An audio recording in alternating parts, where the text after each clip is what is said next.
Previously on Alan Wake. I came to Bright Falls with my wife, Alice. Thank you for coming here with me. I thought maybe you could write here. I don't want to hear it! God damn it, Alice! Now, she's missing. Alice? Alice?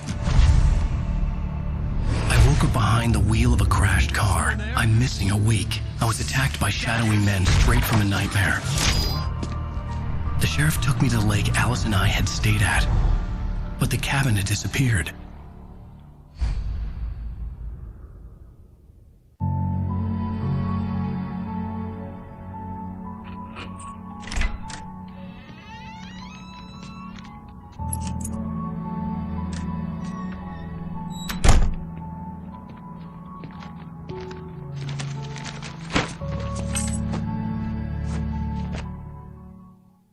Honey, I'm home. Back here, sweetie. How was it? Worst weather I've ever seen. You should put some coffee on. It'll warm you up.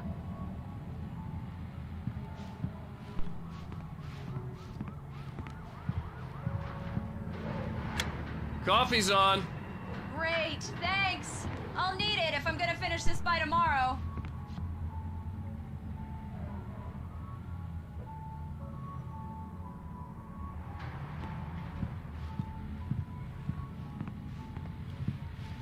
Oh, hey, I just finished those cover mock-ups. They're on your desk. Tell me what you think. No kidding. I didn't think you'd get them done this quickly. On occasion, I can perform all sorts of miracles, my dear. Oh, really? Well, you seemed to think so last night.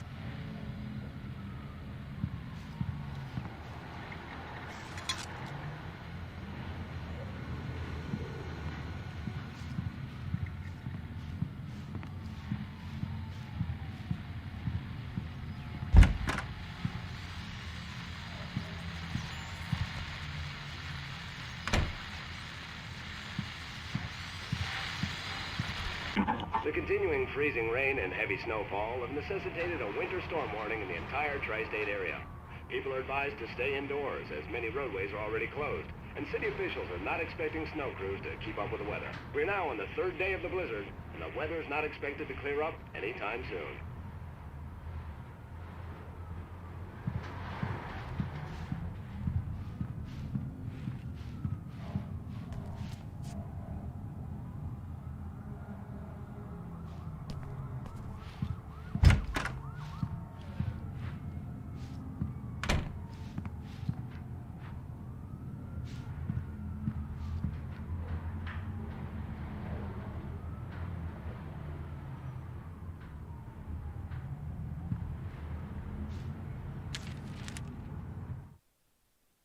It's true what they say about the fall and the sudden stop at the end.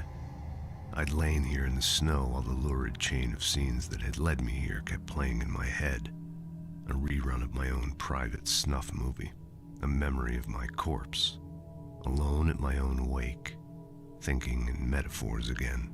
The femme fatale was gone, only a sour taste remained of the kiss that killed me. This was a late goodbye. 13 years after I'd gotten my revenge, it had finally caught up with me. It had been a long time to bear the pain. My blood painted the snow red. A gruesome slushy dissolved all the scattered painkillers and leisurely dripped down to the sewer, mingling with the bile of the city, becoming one with it. I can see them now. My wife and my baby. Honey, I'm home.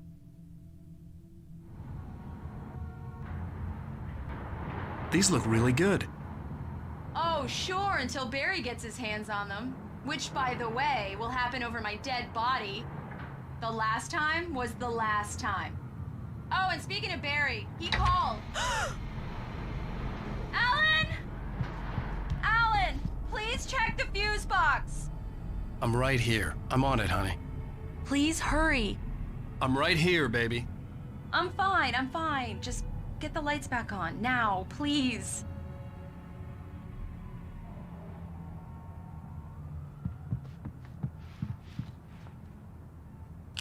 Honey, it's a power outage. I've got the flashlight. Okay. Hi. You okay? I'm sorry. It just really spooked me. Don't worry. We'll just break out the candles. I know it's stupid, but it's just... Especially when I'm not prepared for it, you know? It gets to me. I love you. Tell me a story, writer. Okay. I used to have these nightmares when I was a kid. The dark really spooked me, too. When it got really bad, my mom gave me this old light switch. She called it the clicker. The clicker, huh? Yeah. If I ever got scared of the dark, I could just flip the switch and a magic light would scare the monsters away. Oh, sure. Here it is. Alan. Maybe it'll help you, too. Yeah, nice story, writer boy. You made that up right now, didn't you? No. Seriously. I love you, even if you are a liar. Thanks for this.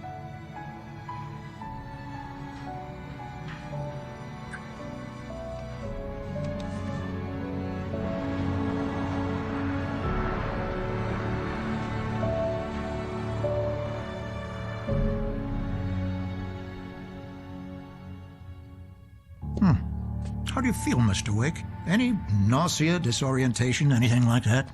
Mr. Wake, how are you feeling? I'm okay. My head's fine.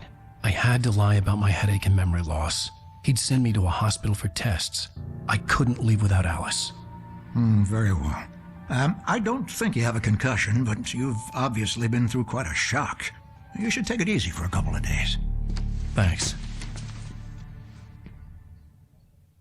Well then, Mr. Wake, we're done here. If the pain gets any worse or you experience any other symptoms, you should come see me. I'll let you get on with it then. Sarah, Sheriff Breaker, is waiting for you. She's very good at her job. I'm sure she can locate your wife in no time. Doc Nelson was the image of a small-town doctor. Sheriff Breaker had called him to the station to take a look at the cut in my head.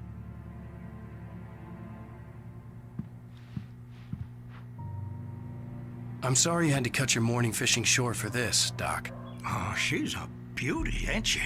Not the biggest I ever caught, if you can believe that coming from an old fisherman like me, but she's right up there. Now, she's a largemouth bass, which is what you're after if you prefer a lure. Now, if you want either trout or salmon, on the other hand, then it's fly fishing for you.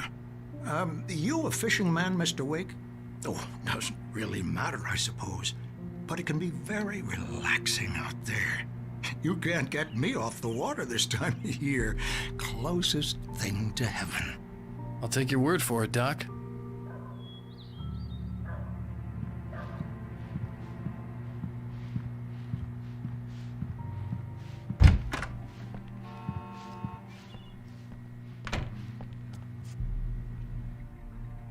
Thank you for testing the lights, Miss Weaver. Everything seems to be fine. I don't have the luxury of being complacent, Deputy Grant. The bulbs will need changing soon. You can't change them in the dark. I'll be sure to take care of it, Miss Weaver. Have a nice day now. Very good. I'll come back later on to remind you, just in case. Mr. Wake, the sheriff is waiting for you in her office down the corridor.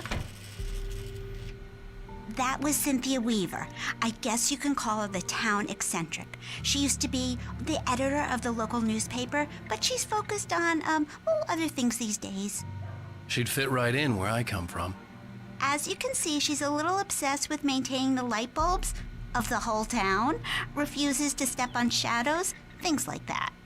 Back in her day, she wrote about all sorts of weird things in the paper. Bright Falls has a colorful history. Of course, what small town hasn't?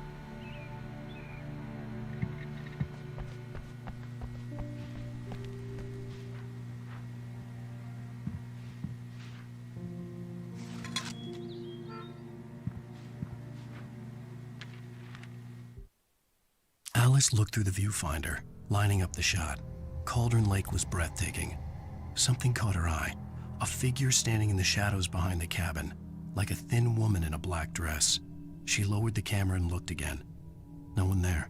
Just a collection of bushes that looked vaguely human-shaped. She shook her head and laughed.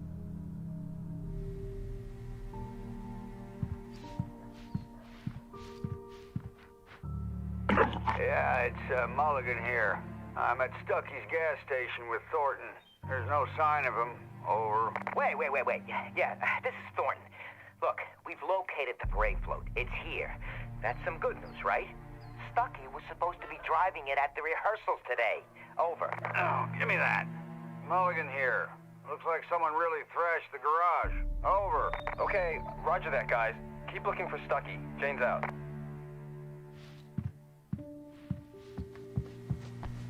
The sheriff wants to see you in her office, Mr. Wake.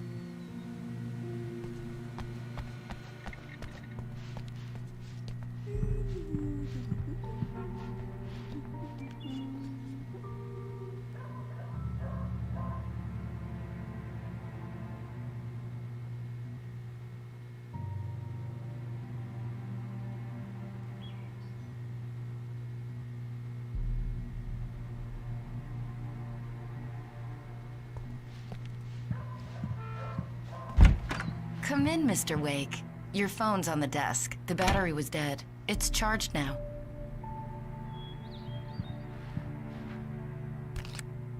Have you started looking for my wife yet? My men are already on it. Now, can you tell me what happened? I'm not sure. I can't remember. We were arguing. I walked out of the cabin. The cabin on Cauldron Lake? How did you end up at Stucky's gas station? I wanted to tell her what had happened last night, but I couldn't. She'd lock me up. Excuse me, I need to take this. Hello? Alan, please help me. Alice? Stop talking to the law. You'll do exactly what I say if you ever want to see your wife again. Who is this? Go to the back lot. There's a hole in the fence on the left. Look inside the junker. I left a little something there to convince you we're all on the same page here. After you ditch the cops, you're gonna meet me in Elderwood National Park. There's a spot called Lover's Peak. Midnight. Don't do nothing stupid, pal. We're watching you.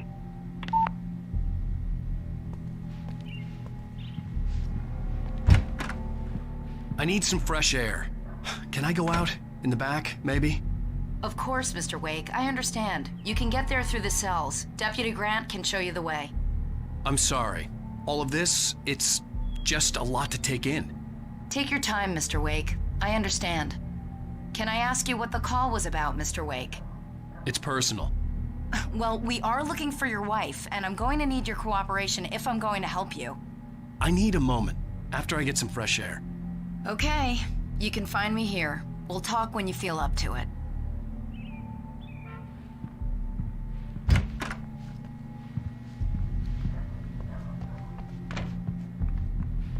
Mr. Wake, can I help you with anything? I need to get some air. The sheriff said I could go out back. Of course, Mr. Wake. You can get there through the cell corridor. Just don't mind Walter in there. He's one of our regulars. I thought he quit drinking for good. Oh, no such luck. He went on a bender and beat Danny pretty badly. He started shouting like that the moment he woke up. The parking lot is through that door and down the corridor. Pay no attention to Walter Snyder on your way. Just go through the door there and past the cells. The door at the end of the corridors leads to the back lot, Mr. Wake. Right. Thanks. I know Walter. He sounds really bad. I'll keep an eye on him, but I think the only thing wrong with him is that he's a mean drunk. And there's no medicine for that.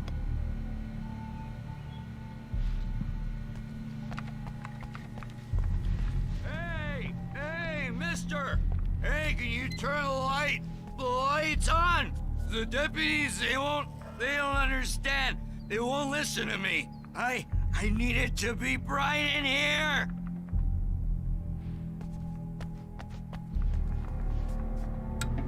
Thank you, man, thank you. Hey, you're all right. You're a good guy. Don't let anybody tell you different. You know, I shouldn't even be in here. The cops, they got it all wrong, see? Sure, I beat him up, but I wasn't drunk. I mean, I wasn't drunk at the time. I only got drunk afterward. Okay, listen, you gotta listen carefully now. Here's the kicker. That wasn't Danny. No, sir. It only looked like him. You wanna know who it really was? I'll tell you who it really was. It was a goddamn space alien! I know it sounds like something a drunk would say, but believe me, I wasn't drunk then.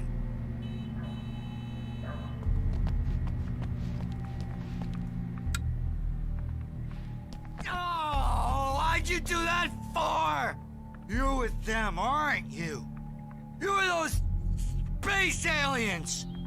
You think you got me right where you want? Well, you just wait! You just wait! I told him, oh yeah, well, I don't hear we're on your feet.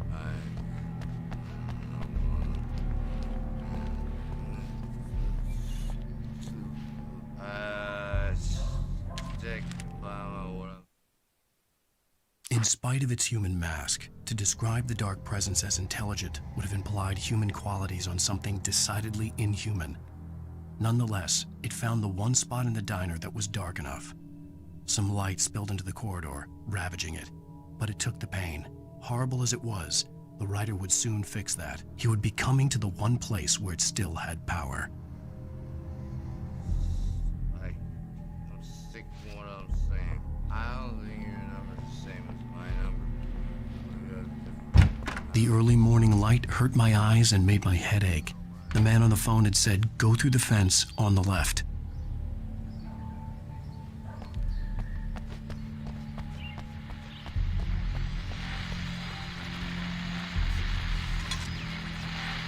Well, folks, it's been another long night, and it's about time for me to sign off for a while. God knows I need my beauty sleep.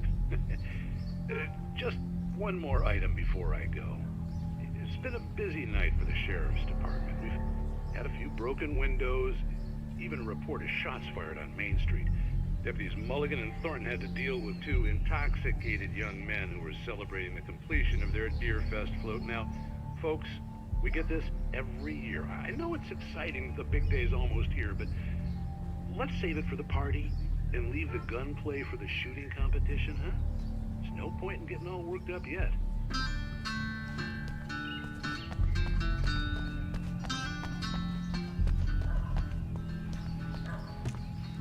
The caller had told me to find a hole in the fence behind the police station. There was something for me in an abandoned car.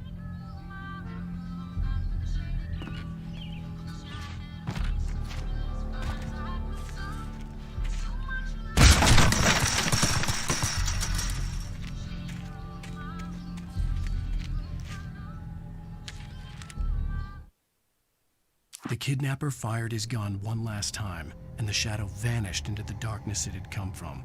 See? Nothing to it, Wake. The thought of Alice in his hands was revolting.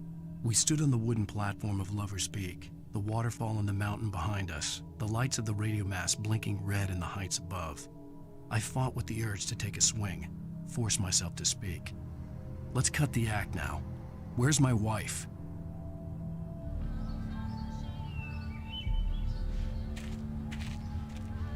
Alice's driver's license had been placed on the front seat. The caller meant business.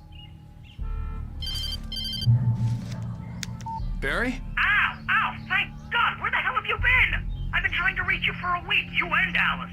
Oh, I've been worried sick. I flew out yesterday. I'm here in Bright Falls. Barry, listen to me. I'm at the sheriff's station. Come and get me. I can't talk now. Ow! What the hell is going on? I had to get the sheriff to let me go. I needed to get to Elderwood National Park to meet Alice's kidnappers.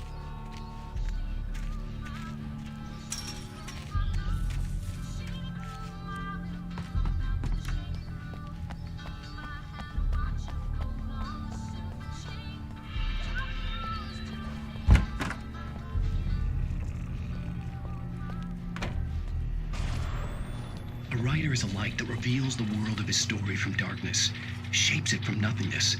The way a sculptor carves a statue from a block of granite. If I stop, the world I'm making dies. Darkness will reclaim it. It's a long, hard journey into the dark. Alice's life is at stake, but I can't think about that, or I'll lose it. The dread lingers at the edge of perception. I'll push on. Anything is possible here. I'll write the story. I'll save her.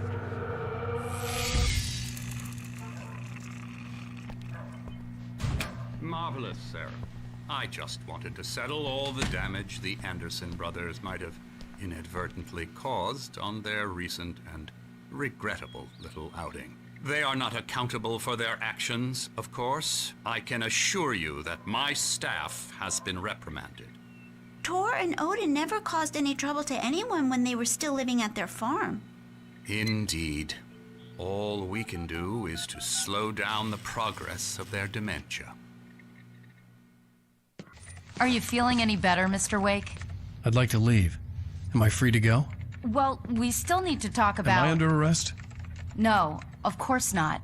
But I need to know where you'll be staying so I can get in touch with you. I'd avoid the motel. The Majestic is known for its roaches. The cabins at Elderwood are pretty nice, though. That sounds perfect. I'm Dr. Emil Hartman. I'd like to invite you to stay at Cauldron Lake Lodge. Did you talk to my wife? I had the pleasure of discussing your situation with her on several occasions. Did you set something up with her? I invited her here. My clinic is a place where... Oh! Hey! Oh, my! Take it easy. Hey, nobody move! Get your hands off of my client! Who are you? I'm Barry Wheeler, his agent. If you have business with Mr. Wake, you talk to me. You yokels won't know what hit you once I sick my lawyers on your asses. No harm done, Sarah. I'm all right.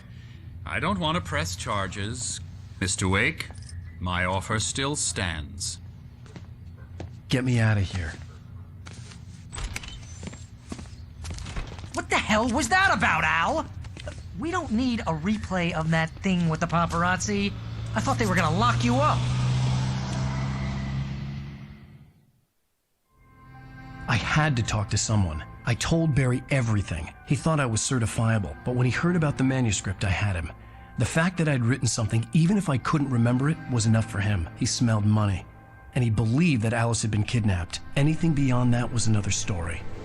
I had a midnight appointment with the kidnapper in a place called Lover's Peak, somewhere in Elderwood National Park. The plan was to rent a cabin. I don't like it, Al. I don't like any of it. It's not good. In fact, it's the absolute opposite of good. Mr. Wake! Barry, you found him. Hi, Rose. Oh, wow. I was just thinking about you, too. Great. I was just bringing Rusty some coffee. He's on the balcony, looking after Max. Poor thing. I really need to go. Great to see you again, Mr. Wake. Later! Who's Max?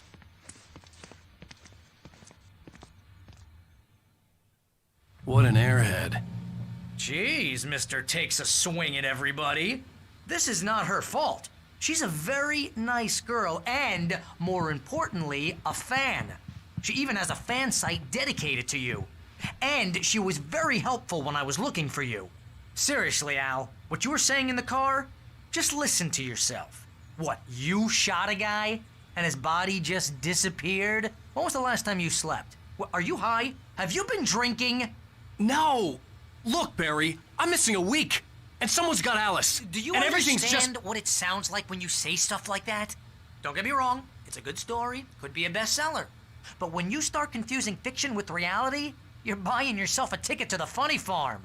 Wait here.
Easy there, boy. I'm almost done. Hey, Rusty, right? You rent cabins. Oh, Mr. Wake. I'd shake your hand, but mine are kind of full here. Actually, I'm sorry about this. Would you mind grabbing the registration form from the desk? It's just across from Bucktooth Charlie. Okay, sure. What happened? Crazy poachers. Max here got his foot caught in a trap. They're illegal to use here. Hell, you're not supposed to hunt within the park at all. But that doesn't stop some lowlifes. Hell, at least Max is gonna be okay. He got lucky. Max is still groggy from the shot I gave him, and I'd rather not leave him alone just yet. The form's on the desk across from the mammoth skeleton.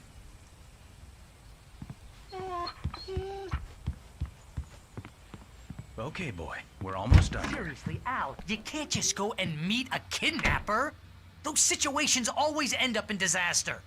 You gotta talk to the cops. She's my wife, and it's my call. Can we talk about this later? No. This whole thing, listen, you hit your head. I mean, geez, Al, come on. You gotta understand how crazy all this sounds. If you're trying to pull a joke on me, freak me out, it's working. Ha ha, let's have a laugh on Barry. Well, you had me going there real funny, Al. You can quit it now.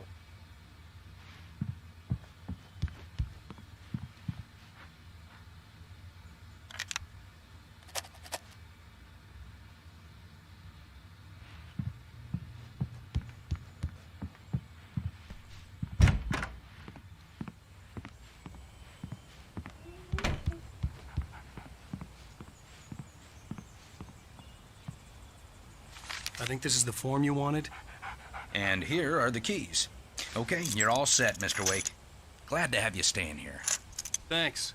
Can you tell me how to get to Lover's Peak? Oh, sure. It's at the end of the nature trail. Just follow the paths, you'll get to it eventually. It's an easy walk. Nice spot, too. If you have any trouble finding it, just keep your eyes on the radio mast. It's right below that. Oh, and hey, if you take a walk in the woods, watch your steps so you don't end up like Max. I guess I'm a little worried. We got a bunch of campers out there we haven't heard from. It's not like these people are on a schedule, but with the traps, well, you know. I just don't want any trouble. Right, thanks.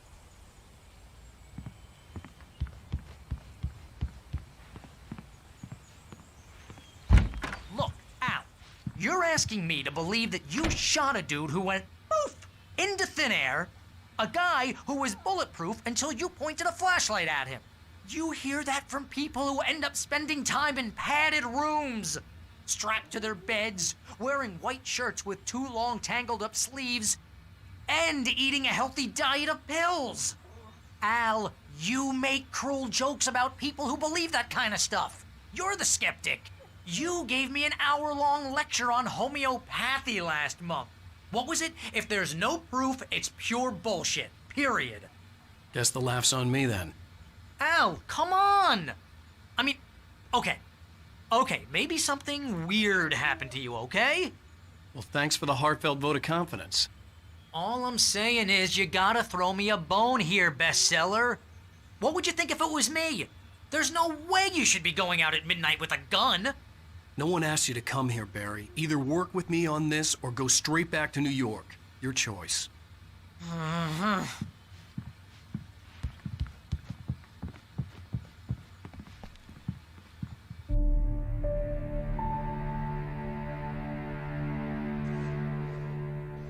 That's just crazy talk, Al. Al? Al? We should go to the sheriff or call the FBI. Damn it, Barry! They'll kill her! This is not a goddamn debate, Barry. I'm going to Lover's Peak. He said to come alone. Okay then.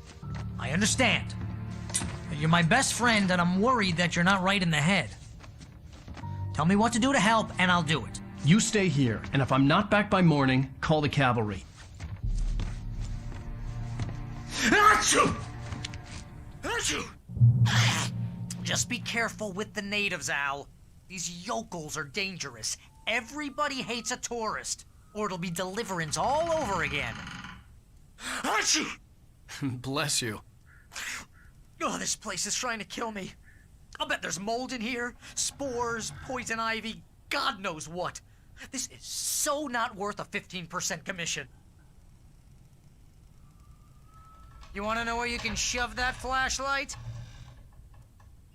Lock the door when I leave. Yep, you go ahead and do what you have to do. I'll be fine. Alone, but fine.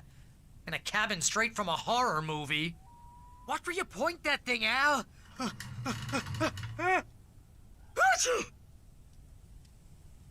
Stop it, Al! Stop it! You're giving me a migraine, Al. You know I'm useless with a migraine.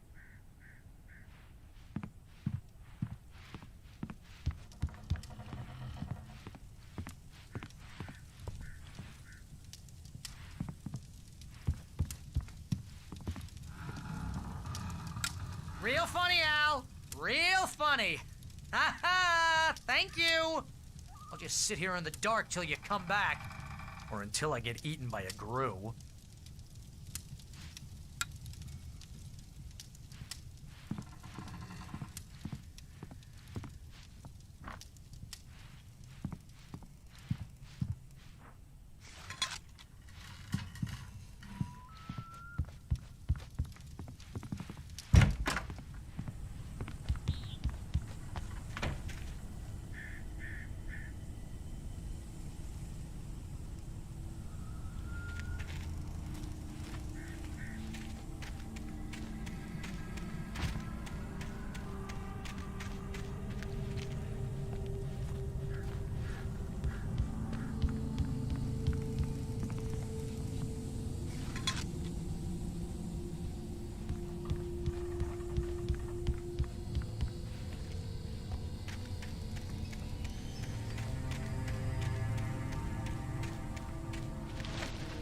I'll wait here, Al. I'll hold down the fort. I'll be with you in spirit every step of the way, Al. Lock me the door now.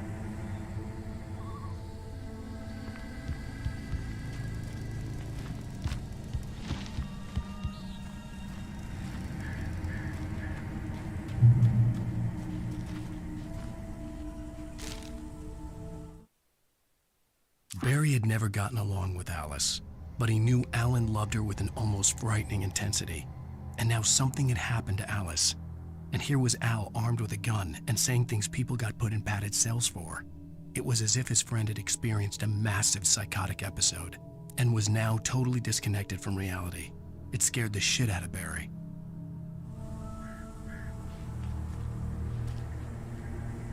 Barry had the keys to the car he rented. It wasn't a long walk to the visitor center, and it wouldn't be any use to me in the forest.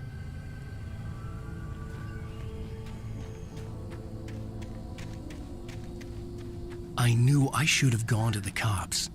This wasn't the smartest thing I'd ever done, but I was still angry with Barry for trying to talk me out of it. These people had called me right in the sheriff's station. The cops wouldn't scare them, and they had Alice.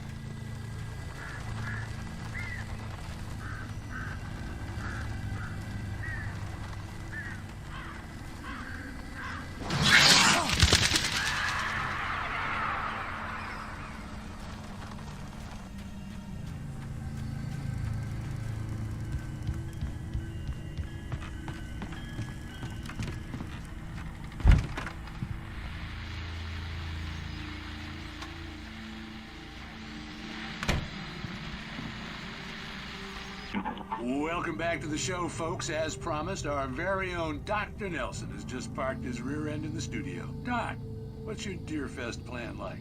My plan? You make it sound a lot more organized than I ever seem to manage.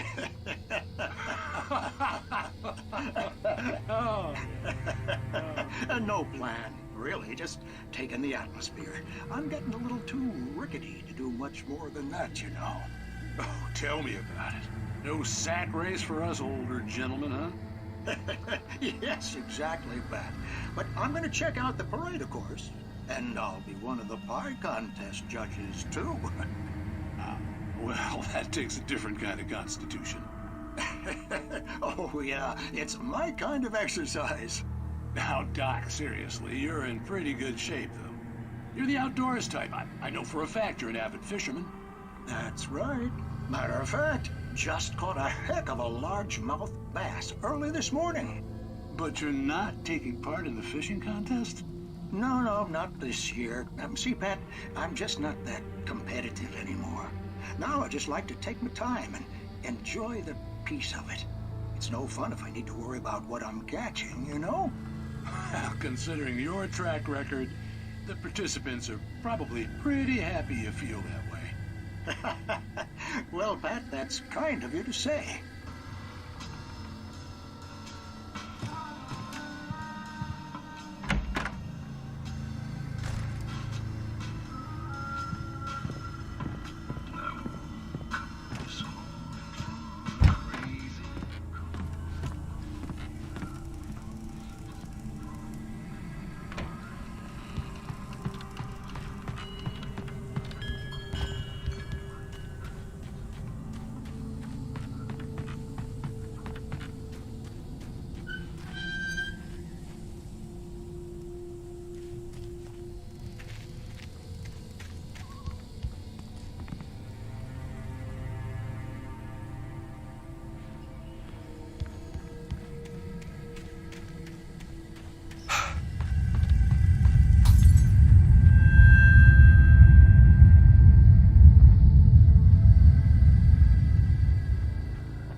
Crime and punishment. The cancer and cure of civilization. But some crimes are impossible to punish, especially in Night Springs. Tonight's episode, The Man in the Mirror.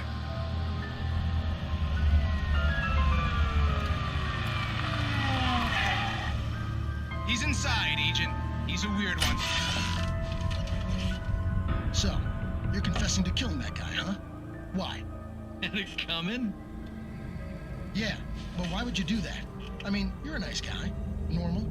Took a kid to a soccer game. So how come at the game, you pick a guy and, quoting from the arresting officer's report here, assault the victim's head area repeatedly with the weapon of choice being a pair of bare fists?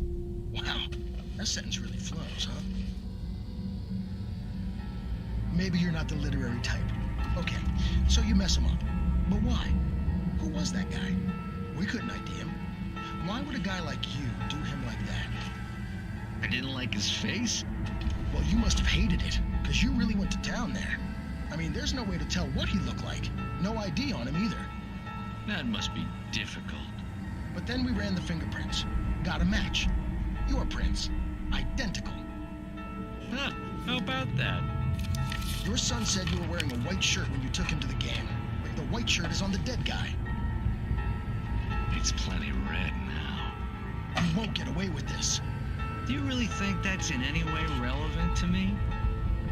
I had plenty of time to talk to my boy before the cops arrived, you know? He won't stop screaming, am I right? You think he's ever gonna be okay? I left my mark. Believe me. You bastard. What? You gonna shoot me? What's the point? I'm going to prison. You got me. I don't understand any of this. And you never will. Don't worry. Maybe you'll see me again, Agent. Maybe in the mirror.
Rose knew that Rusty was in love with her, and she liked him too. She liked him a lot. He taught her to dance, and life had certainly taught her the value of a man who was gentle. He treated her well, made her smile, made her feel good. But Rusty wasn't the prince of her dreams, and that tended to underline the unbearable truth. She was no closer to that Hollywood magic than he was.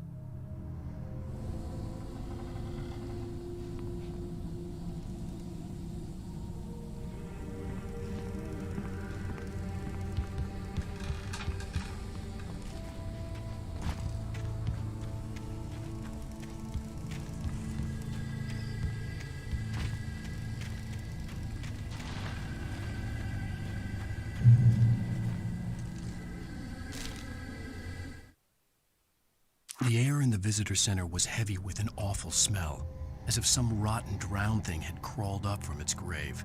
Rusty kept coughing blood. My eyes were drawn to the twisted shape of his broken leg.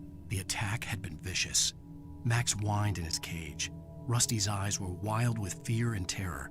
He gasped, "Mr. Wake, it happened just the way it was on that page."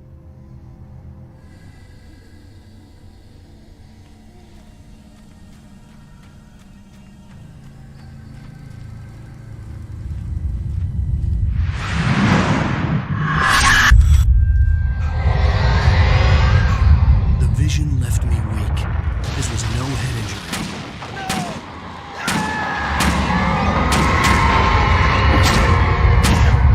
Rusty, hang on! Oh God. I'm coming! Please, help me!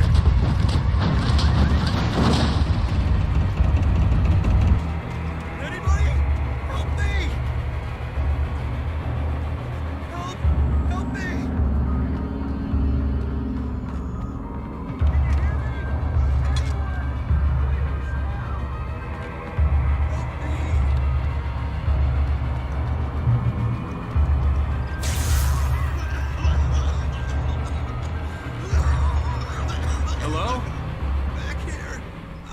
Here! Hey! Please help me! Mr. Wake? Oh, hell. It happened just the way it was on that page. I found. Came true. It knew. So dark. It'll come back for me. You must... The lights. In the office. I have the key. Okay, Rusty. Hang on. I'll be right back. Whatever did this couldn't be far. Rusty had found a page from the manuscript. It would help me understand what had happened.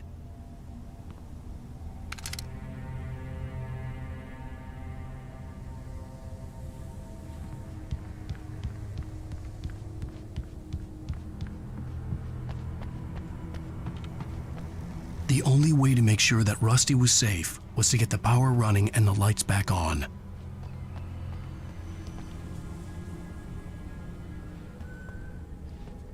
The gate to Lover's Peak was locked.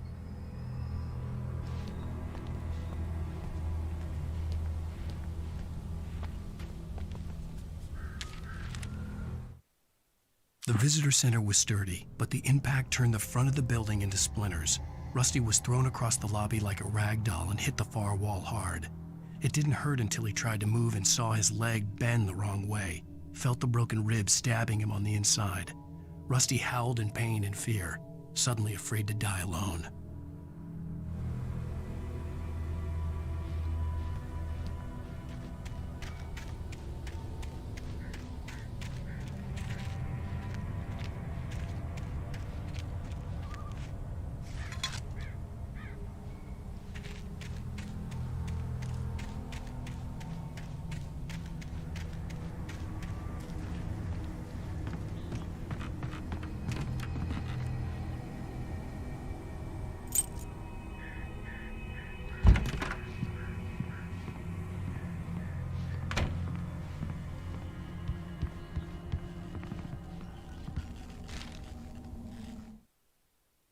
At the last instant, I changed direction and threw myself down.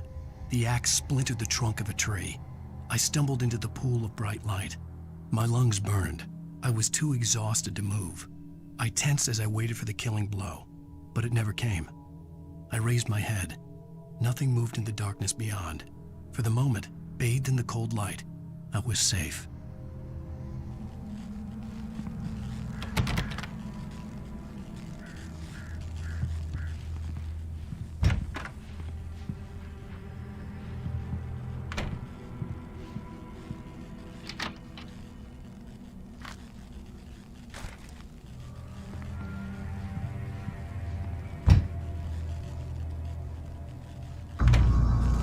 I was too late.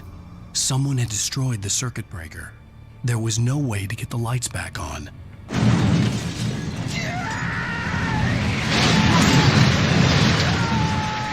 Rusty!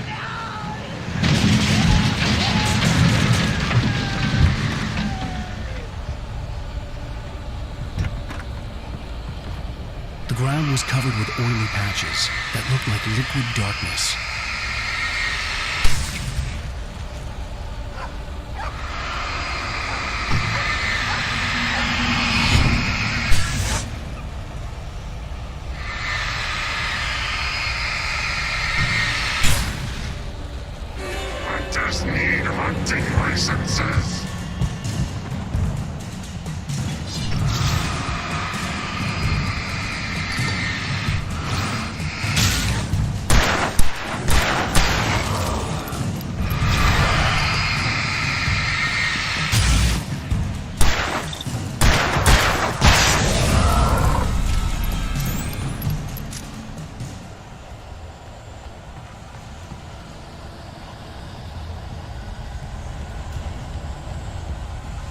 Something had torn a mammoth-sized hole in the wall.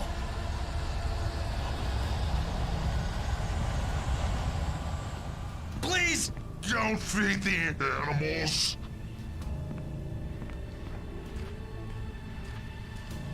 Fishing is only permitted for those prisoners who purchase a park license. Obey!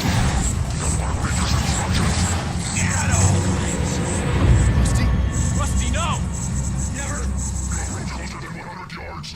To bears and wolves, never approach any other closer than 25 yards. Pets must be leashed. Never leave your pet unattended. It is against the law to remove any natural objects or historical artifacts from the park.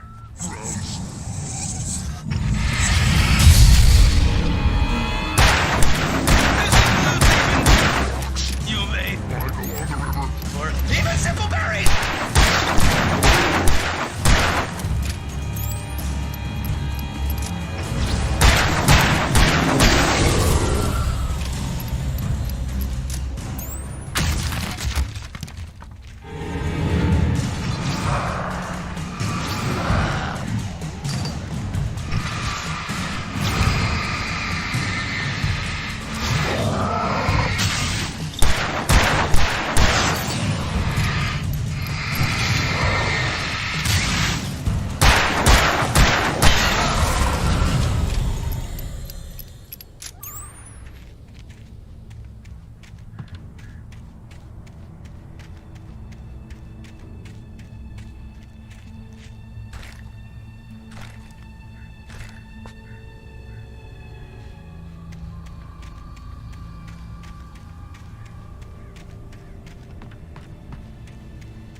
Forget about it, Barry. It's just me going crazy.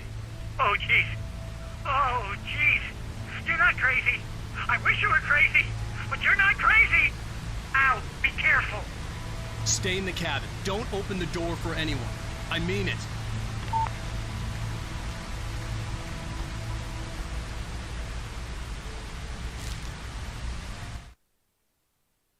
In that that last instant of consciousness, Rusty thought about Rose. He was older than she was. Rose was barely out of her teens, but she made him feel young and forget what a train wreck his long-dead marriage had been. He still wore the ring. He'd been waiting for her to tell him to take it off. Now she never would.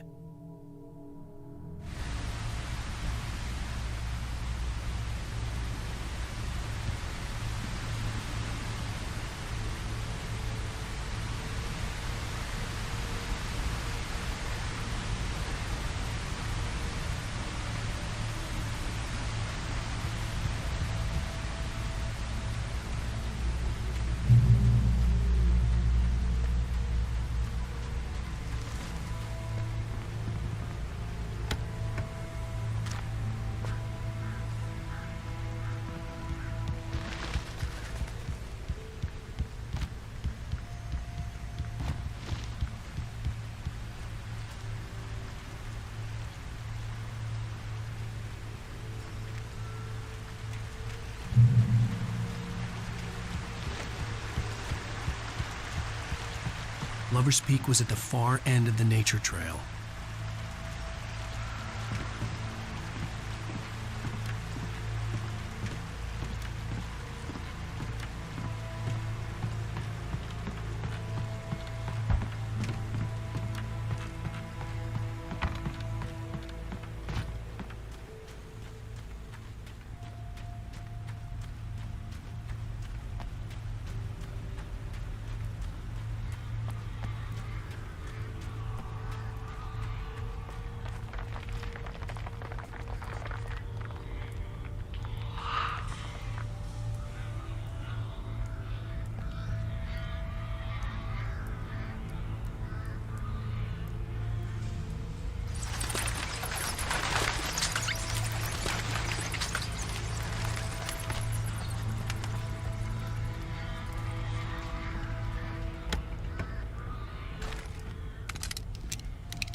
Nobody in Bright Falls seemed to know where Al was, but Rose, the waitress at the diner, had seen him. From what Barry could tell, Al pretty much fell off the face of the earth when he left the diner. Rose was just the kind of fan that Al hated, but she really tried to help. She was smart too, knew a lot about what was going on in the town, knew a lot about Al, even knew who Barry was. Barry liked her. That was no big surprise. When it came to women, Barry and Al rarely saw eye to eye.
turned the corner, afraid of what the flashlight's beam might reveal.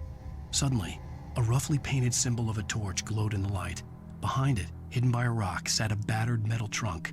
It was here for a reason, packed with supplies, batteries, flares, ammo, things you need to make it through the darkness of the night.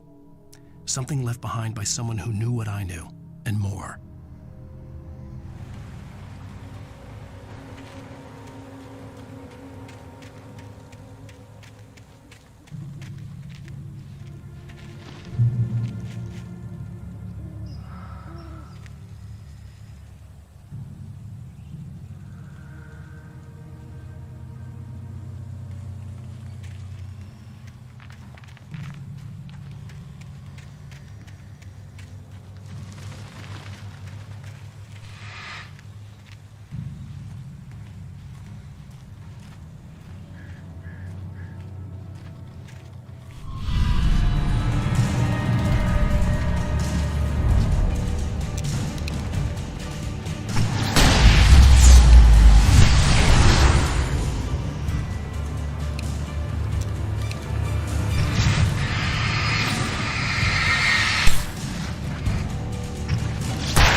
Agent Nightingale didn't want to be in Bright Falls.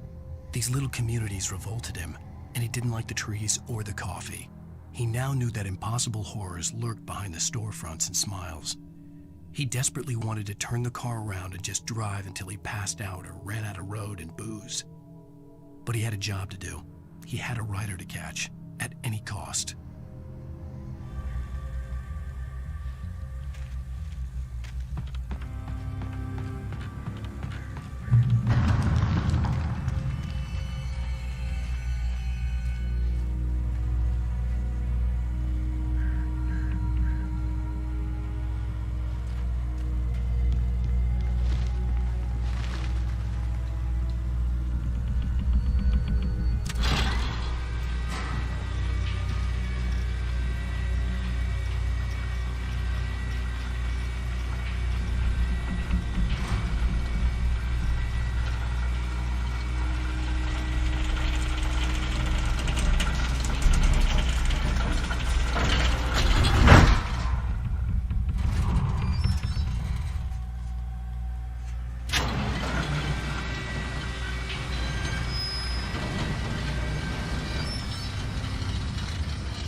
We gotta get moving. More of them coming. That flashlight's kid stuff. The flares will keep the bastards away.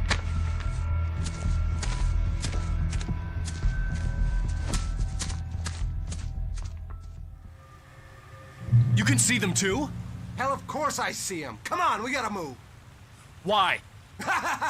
Because that's the way the story goes. Yeah, but... Let's move! I lost my gun back there. Oh, I've got a gun. Just keep that light steady on him. It took a moment, but then I recognized him. He'd been on the ferry when I first arrived here with Alice. He knew my name. We were headed in the direction of Lover's Peak. There was no way this was a coincidence. He was the kidnapper. Come on, Wake! You better keep up.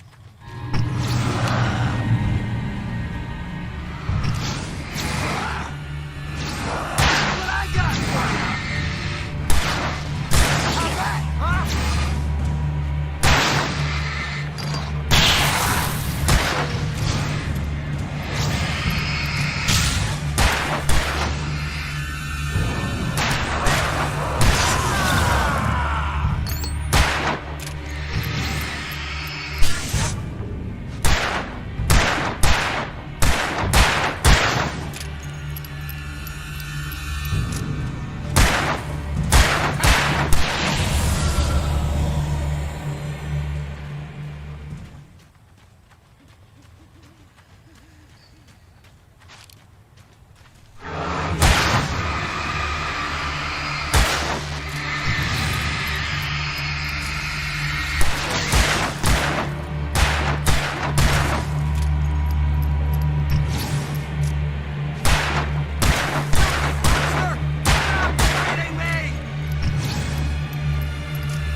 Lover's Peak. Right up these stairs, Wake. Use the flares from the emergency box to hold them off while I get these boards off. Give me the gun. Yeah, no can do, Wake. Are you kidding? Give me the gun! No time for back talk. Hold them off, damn it!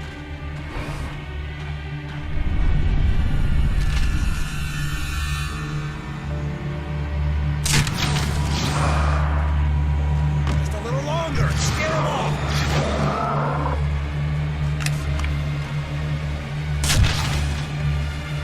Get some light on those bastards. That'll keep them off us.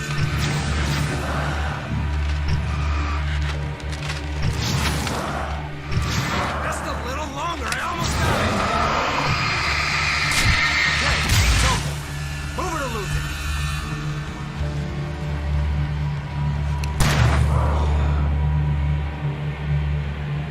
Wait, where'd that one go? Oh, you feeling better now, Wake? All cozy and safe.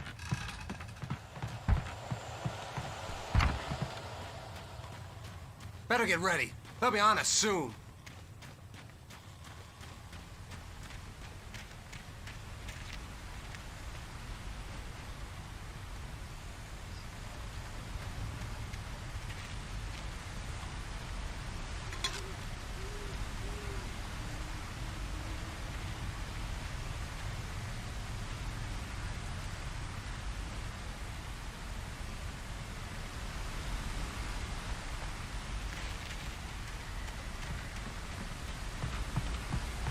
This is it, Wake. The last stand. There's more flares here. Get ready. We fight them as long as they keep coming. Give me the goddamn gun! They're coming! That's not how this goes. Get with the program, Wake.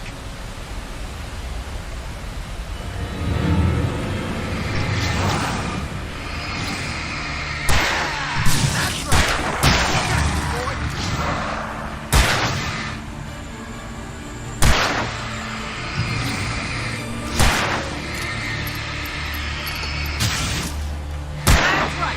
You just keep coming. Just die already, die!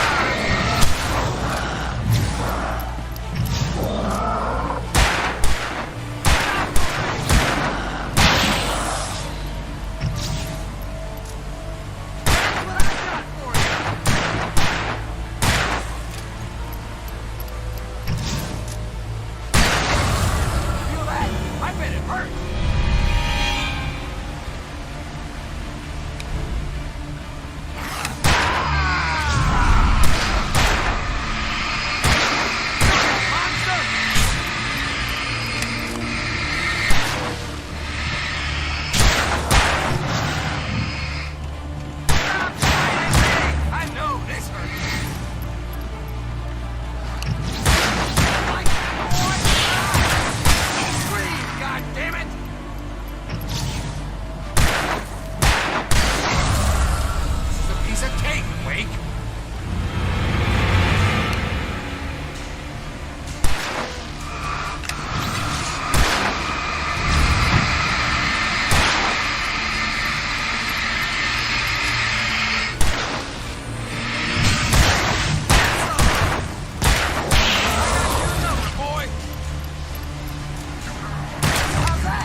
Let's cut the act now. Where's my wife? I knew you were gonna say that. I read it all before. You're a hell of a writer. Congratulations. You're gonna bring about something glorious and terrible once we get you some proper editorial control. What the hell are you talking about? Where's Alice? I want the entire manuscript, or she's gonna suffer bad. You touch her and I'll...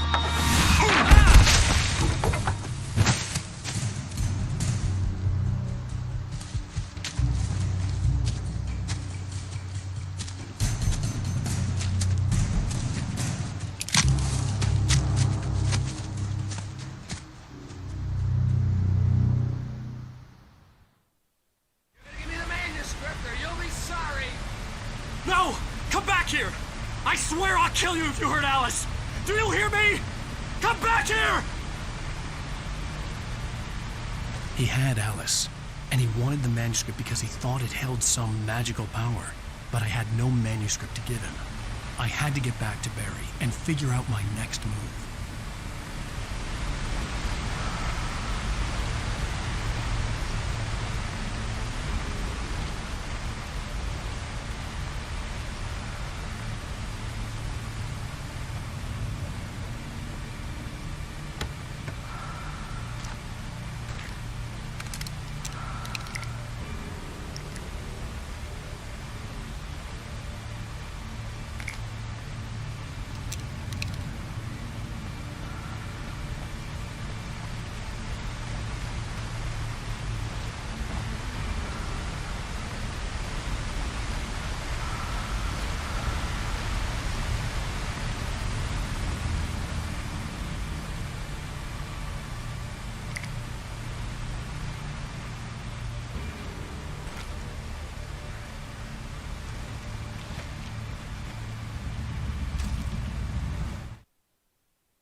On more than one occasion, Alice had tried to explain to me how it felt to be afraid of the dark. To her, darkness wasn't simply the absence of light, but something more tangible than that. It was something you could touch and feel. Worse than that, it was something with a mind of its own, something malicious and malign. For her, things changed when they were wrapped in darkness. They turned into something else, something foreign, and nothing was safe or innocent anymore. I'd never really understood what she meant, until now.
Sarah didn't care about the legal threats Wake's agent had made. She let Wake go without argument, because there was something about him she couldn't quite put her finger on, something that reminded her of her father. She didn't think Wake would hurt his wife. Then she thought about the way he waded into Hartman, that hair-trigger rage flaring up without warning.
The night had been one desperate situation after another. I was exhausted, and my body felt as though it had been chewed up and spat out. The flashlight was heavy in my hand, and each pull of the trigger sent a painful shock up my arm. But I was finally out of the woods, and things were looking up. That's when I heard the chainsaw.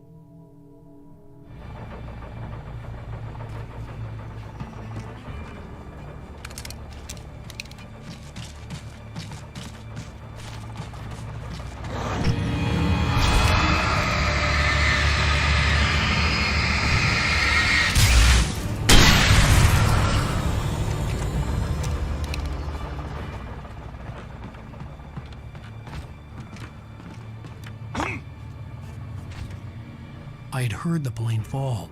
It made no sense. It was clear that it had just fallen here, but it was very old and obviously hadn't flown in decades. Looking at it sent a shiver down my spine.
The logging site was a mess.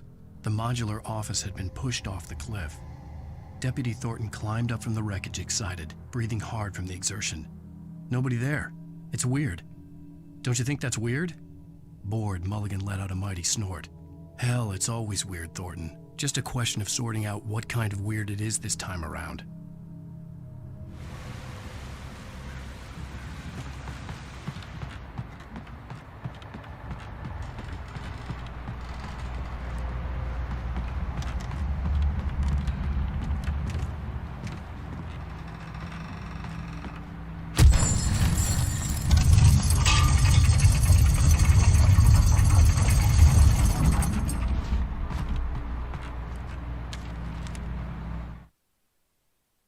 When Barry saw the darkness attack the visitor center, it made him a believer. The men Al said he'd shot, they hadn't been just locals on crank. Somehow the world had changed, like the channel had been switched without warning. You think you're watching a sitcom, and you're really watching a horror show. When the birds started attacking the cabin, Barry wasn't surprised, just terrified.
Shadows stirred and the wind picked up as I ran through the forest.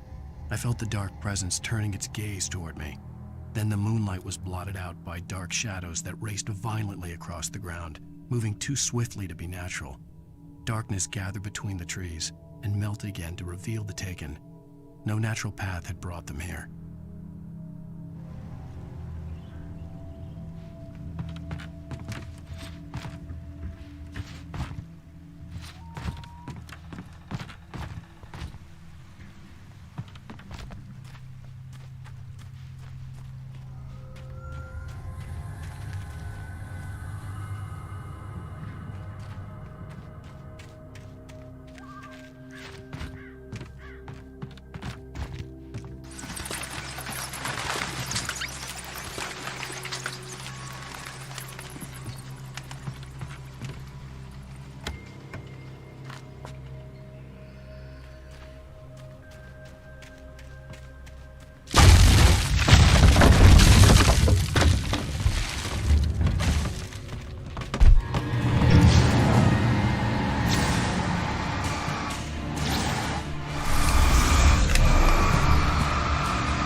Talking is a hazardous occupation.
Barry?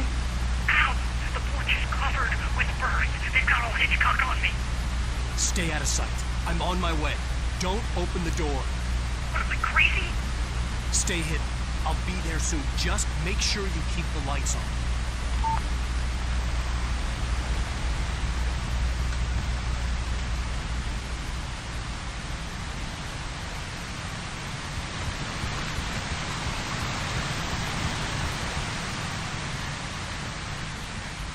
I still had to reach Barry at the cabin, but at least I was out of the woods.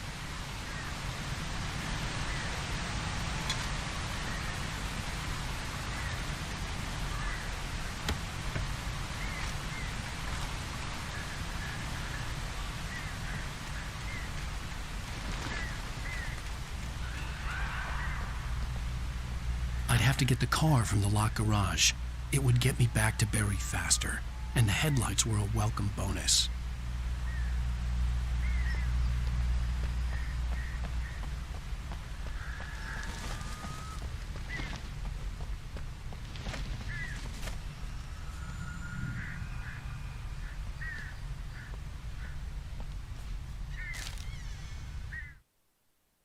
The FBI agent's command froze me in place. I considered surrender. It was all falling apart anyway. I could give in, let someone else deal with it, but it felt all wrong. Call it instinct, his posture, the way he held the gun. He was no friend. Shots ringing in my ears, I leaped for the hole in the fence and stumbled into the darkness beyond.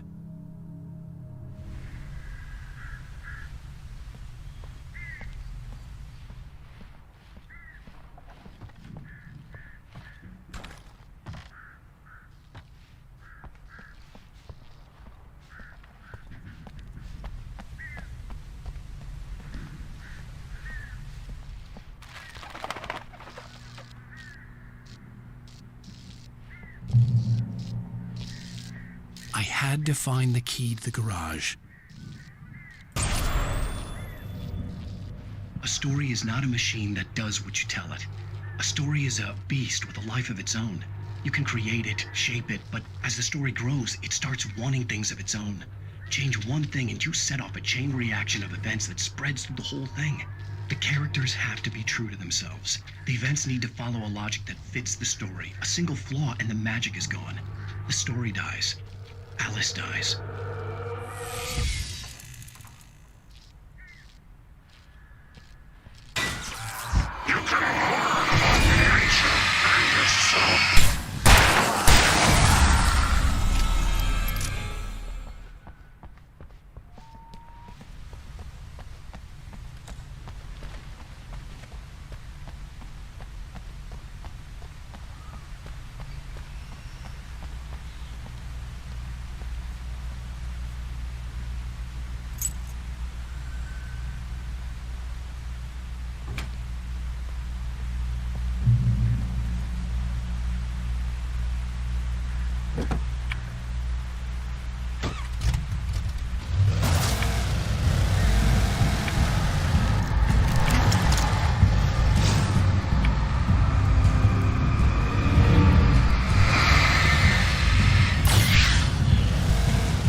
There was no misunderstanding. Cauldron Lake was where Alice and I had stayed, but there was no cabin and no island. I was missing a week. What had happened to me? What had happened to Alice?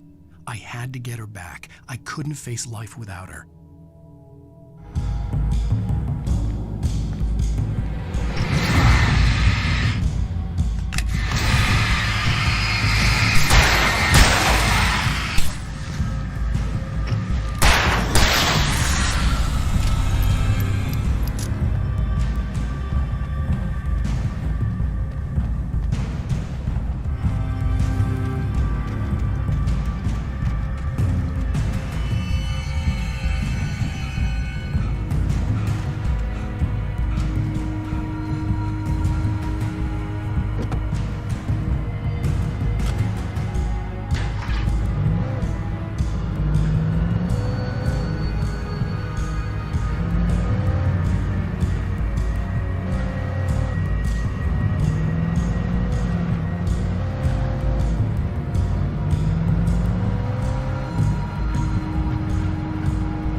The flare gun was probably the best weapon I could imagine against the dark things I was facing.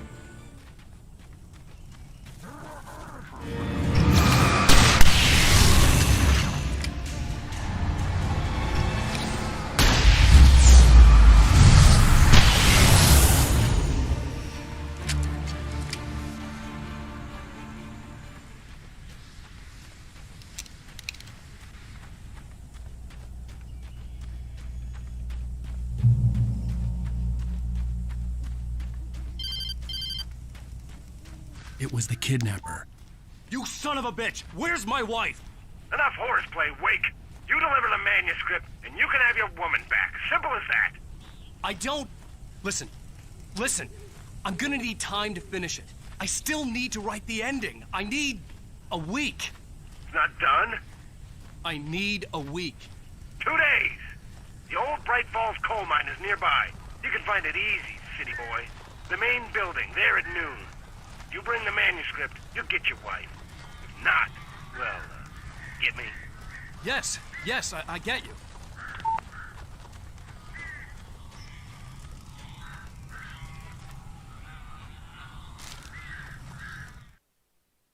The dark presence had touched the girl to lure the writer into a trap. Now it was night, and he lay helpless, drugged, lit only by the flickering of the TV screen filled with static. Shadows coalesced in the room as the dark presence leaned close to the writer, ready to touch him again. Back to work, boy.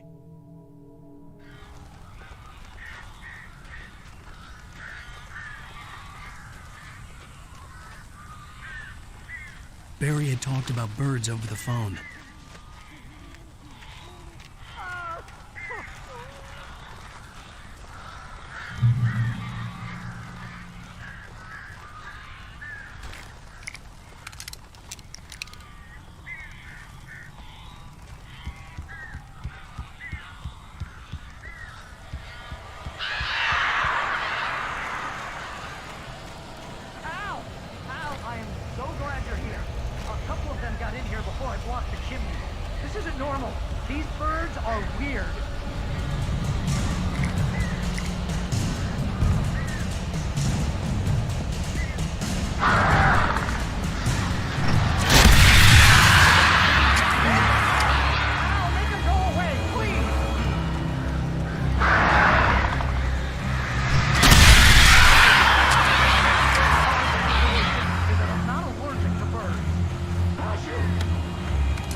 Al. I'm sorry for thinking you were having a psychotic episode, man. I sent Barry to the town to ask around about a man fitting the kidnapper's description. He'd go through the archives of the local paper. Perhaps he could learn something. Anything about the island and the cabin that had disappeared. The man wanted a manuscript. I had to try to write him one to get Alice back.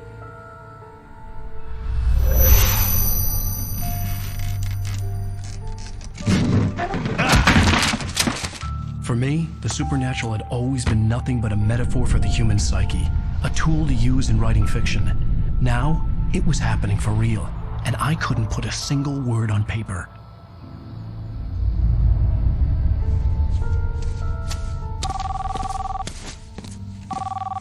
Barry Wheeler speaking. This is Rose. Rose? I found Mr. Wake's pages. Oh, you sweet, brilliant girl. Could you and Mr. Wake come get them? I live in the trailer park outside the town. We'll be there in less than an hour. Bye now. See you soon. Have a great day. Hope you come back soon. Welcome to the Old Deer Diner. Good girl.